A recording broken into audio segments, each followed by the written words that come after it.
All right, ladies and gentlemen, some news from the Parliament. While both Rajya Sabha and Lok Sabha were adjourned today as opposition MPs continue to raise slogans against Home Minister Amit Shah's alleged derogatory remarks against B.R. Ambedkar, leader of opposition in the Rajya Sabha. Mallikarjun Kharge demanded Shah's resignation.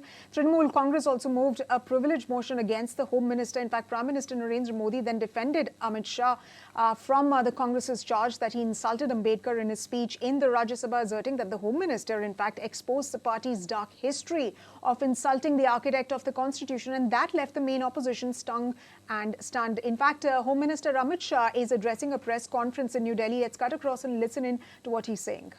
London में वो स्थान जहां बाबा साहब पढ़ते थे, नागपुर में दीक्षा भूमि, दिल्ली में महापरिनिर्वाण स्थान और महाराष्ट्र के मुंबई में स्थित चैत्य भूमि का विकास करने का काम भारतीय जनता पार्टी की सरकारों ने किया।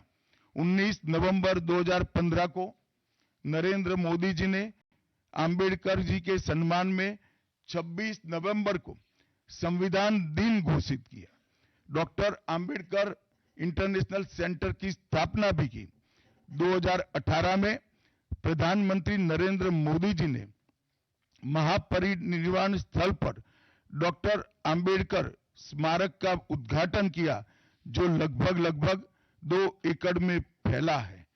मित्रों, मैं आज जब आप सबके सामने उपस्थित हुआ हूं, तब राज्यसभा में मेरे बयान को तोड़ मरोड़ कर पेश किया गया। मेरा मीडिया के सभी मित्रों से आग्रह है, कांग्रेस ने सार्वजनिक जीवन में जो पद्धति की है कि बयानों को तोड़ मरोड़ कर पेश करना, हो हल्ला मचाना और भ्रांति खड़ी करना। पहले उन्होंने नरेंद्र मोदी जी के भी एडिटेड बयानों को सार्वजनिक किया। चुनाव जब चल रहा था, मेरे बयान को एआई का उपयोग कर एडिट किया गया और पूरे देश में इसको प्रसारित करने का घृणित काम किया गया।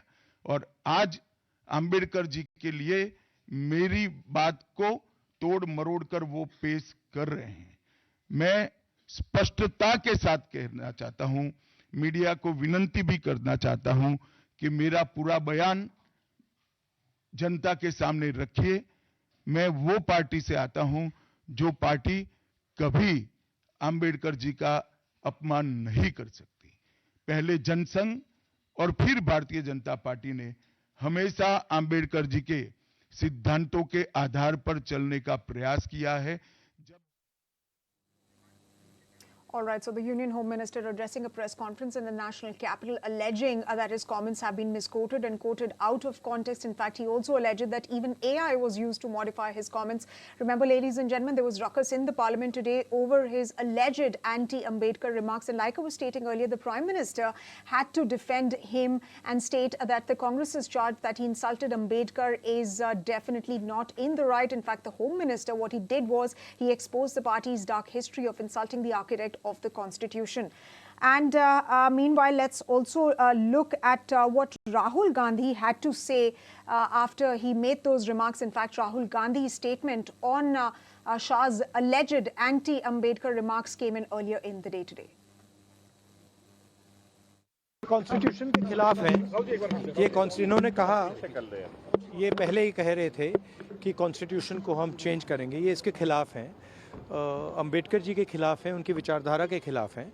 इनका पूरा का पूरा काम अंबेडकर जी ने जो किया और जो कॉन्स्टिट्यूशन है उसको ख़त्म करने का है, तो सब पूरा देश जानता है।